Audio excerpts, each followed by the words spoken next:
Enuma, primer canto, escrito por L. Abarca.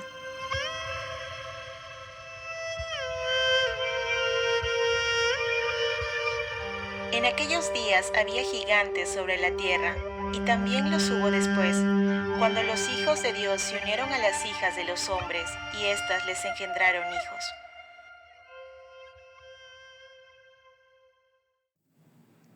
Prólogo. Cuando en lo alto, Némesis aún no devoraba el cielo, y abajo, Teia permanecía intacta, los hermanos de fuego fueron ejecutados bajo el fulgor de un agonizante ocaso.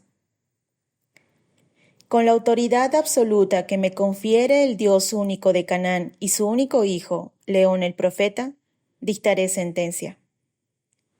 El crujido del pergamino quedó opacado por la voz del sumo ilustre. Repartidos en el Coliseo de Perpetua, los pequeños primitivos y los espigados nefilim parecían estatuas de sal.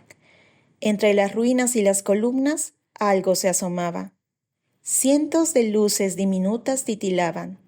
Dentro, la penumbra se extendía como un cielo nocturno, y en él, una jungla de ojos resplandecía. Los vigilantes aguardaban con paciencia fúnebre. Se dicta pena de muerte y exilio contra los acusados, hallados culpables de los siguientes cargos: sedición, alta traición, robo de tecnología militar, politeísmo, asesinato en grado de tentativa, uso de técnicas prohibidas, traducción de textos apócrifos, iconoclasia e incesto. El silencio sepultó a todos. Un verdugo de cadavérica máscara dorada hizo vibrar el aire hasta condensarlo en una daga. El filo descendió, dibujando una media luna.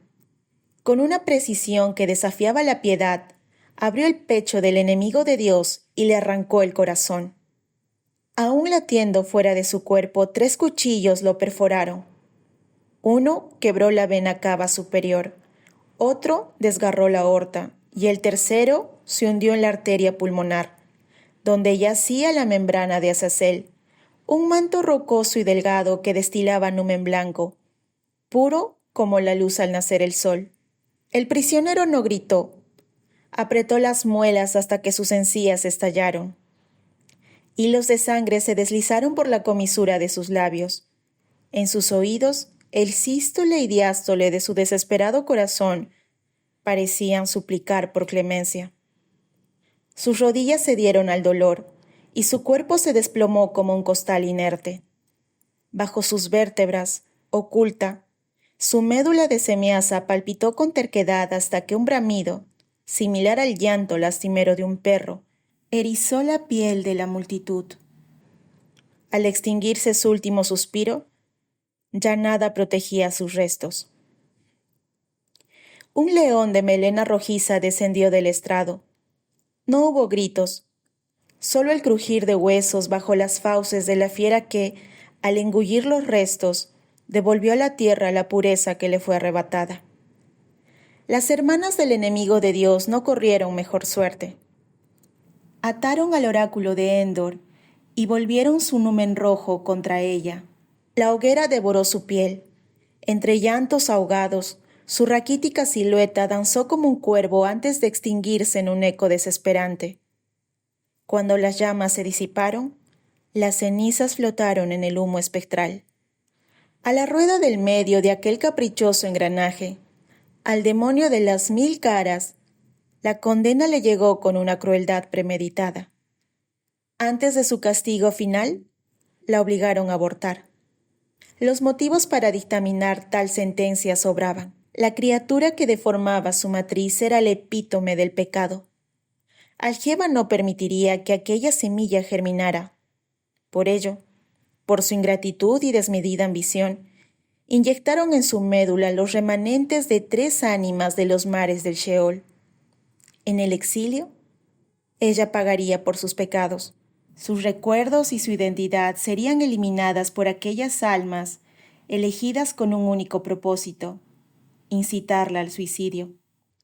Sin embargo, contra todo pronóstico, antes de ser devorada por un basilisco de ectoplasma, el demonio de las 1000 caras aplastó su vientre con sus sudorosas manos y despotricó contra aquellas tierras que la acogieron, la alimentaron y pagaron su costosa educación. Malditos, malditos ustedes y malditos todos los dioses que han creado. Maldito seas, Canaán. En verdad les digo, caerán como Solaris, caerán como Oscura, caerán como Antigua, caerán como Perpetua. Mi infierno consumirá su cielo, mis demonios matarán a sus ángeles, y su Dios cederá ante mi odio. Pues no hay nación que dure 11 eras, religión que exista 10.000 años, ni raza que se adueñe del universo. Su voz escarbó en la parte más íntima de los presentes, en ese rincón decadente que la bondad intenta domesticar. La princesa de la nación de las 2 coronas no soportó tanto dolor. Se lanzó al suelo para suplicar por ellos.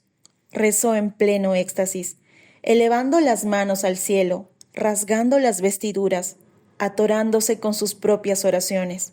El rey de la nación de las arenas casi claudicó frente a todos. Algunos testigos afirmaron que su corazón se desgarró. Fue así como esas 3 almas terminaron sus días, como moléculas de polvo ya inútiles, perdidas en medio del vasto universo. Theia, el colosal planeta hogar de incontables razas, recordó aquella vez con una melancolía difusa, una sonata desafinada que tomó la forma de un terremoto que intentó desafiar la hegemonía de la corte de Canaán. A nadie le importó. La captura, juicio y ejecución de los hermanos de fuego se grabó en la memoria del colectivo. Debían mostrar gratitud. Habían sido salvados antes de la bajada de los arcontes. Como todos los años, León el profeta volvió a dar la vida por sus fieles pecadores. Oriana de la Rosa y León tuvo la razón. Los arcángeles no se habían olvidado de Algieba, solo pusieron a prueba su fe. Y ella, de nuevo, dejó sin palabras a todos. Por eso y por muchas otras razones, era considerada el látigo de Dios. Pese al brillo solar, buscó la constelación más grande del firmamento, contempló el resplandor de las 22 estrellas y le dio forma. El bien antes que el mal, rezó, justo cuando la noche reclamó el cielo. Caminó hacia los jardines y eligió a los mejores carneros, los arrojó a los leones y aprovechó la distracción de la manada para sujetar al felino más vigoroso. Lo decapitó. Drenó su sangre, cocinó su carne y lo mezcló con vino. Inspirada por el más devoto amor, añadió sal y perfumó el festín con nardo. Antes del inicio del ritual, se bañó. Se frotó las manos, las cutículas, incluso las esquinas de las uñas. No quería ver ni una sola mancha de sangre, por minúscula que fuera. Vistió prendas blancas y se cubrió con un velo. Aringanosa, su hermano menor y sumo ilustre, la esperaba en la catedral dorada. Recibió la carne y la sangre, las bendijo e hizo una señal para que los fieles se formaran alrededor. Debían reafirmar la promesa que nació el día en que el Hijo de Dios murió. Oriana no dejó de orar. Contempló los rasgos del primogénito, rubios, perfectos. El júbilo la llenó al adorar la sublime forma de sus dorados ojos. Por un instante, se estremeció al imaginar esos labios delgados pronunciando su nombre. Llevó sus niveas manos al pecho y apretó su ajuar. Ella y solo ella amaba esa piel blanca. La naturaleza aria de León el profeta exaltaba la perfección de sus formas al punto de robarle el aliento. Cerró los ojos y se hundió en él. Al cabo de unos exquisitos minutos, naufragó en un pacífico oasis de placer sacro. Al alcanzar el éxtasis, apretó las piernas. Amaba a Dios, lo adoraba, lo hacía con una devoción inalcanzable. Fue traída de vuelta a la realidad por los cánticos del resto de sacerdotisas.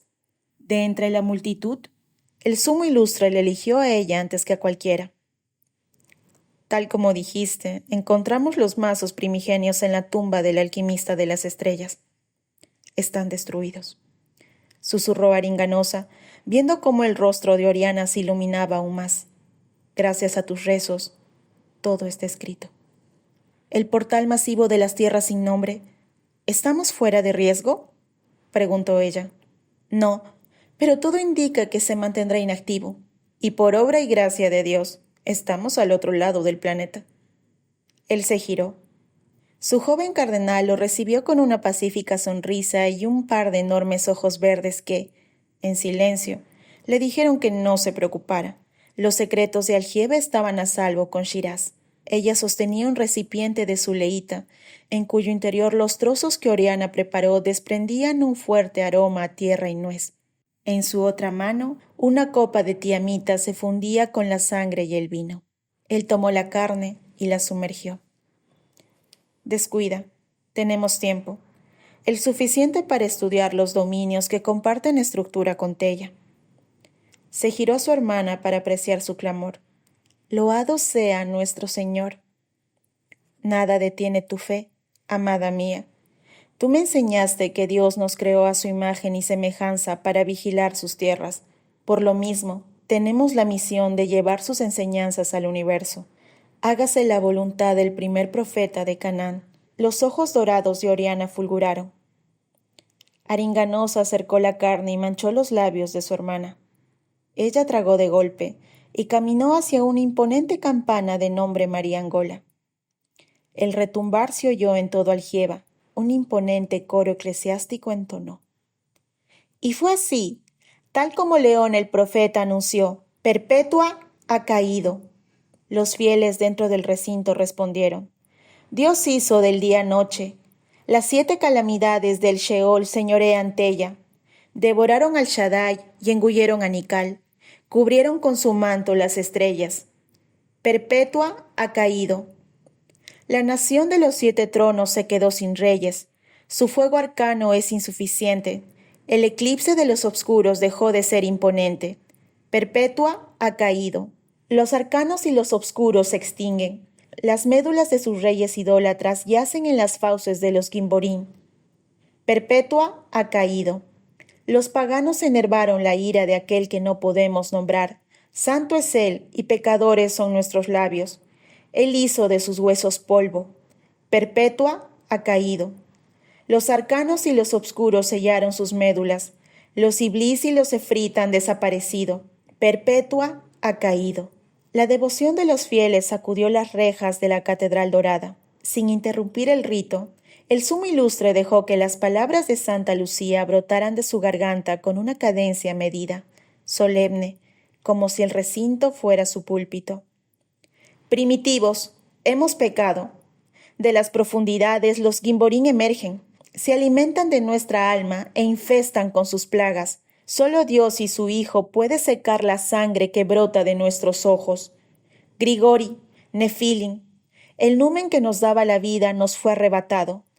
Al no tener fe y matar al primogénito, hemos pecado. Solo nos queda huir a las rejas doradas, aquellas que fueron labradas por 30 días y 30 noches en el monte Hermón por el único Hijo de Dios. Tan pronto el sermón terminó, la oscuridad fue engullida por un espectáculo de rayos y relámpagos que, uno a uno, hicieron estallar las ventanas.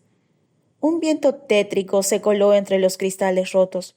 Como un lamento, sopló con fuerza y apagó las antorchas. Un centenar de gritos ahogados resonó. El resplandor de la luna roja se deslizó, reflejándose como si observara cada uno de los presentes. Oriana casi dejó de respirar. Buscó con desesperación el reloj del recinto. Jamás se equivocaba. Aun así, su péndulo marcaba la hora del carnero. Su mandíbula trepidó, chocando contra sus muelas. Se rasgó las manos. Al bajar la mirada, clavó sus ojos en un solo punto. En su mano derecha había una diminuta mancha roja, sanguinolenta, hedionda. Frotó la salpicadura una vez, 2 veces, 3, 4. Casi podía oler el óxido y la sal sobre su piel lechosa. Rascó de nuevo, apretó los dientes. Sintió dolor cuando vio un diminuto trozo de piel clavada en su uña. A diferencia de otras veces, la herida no cicatrizó de inmediato.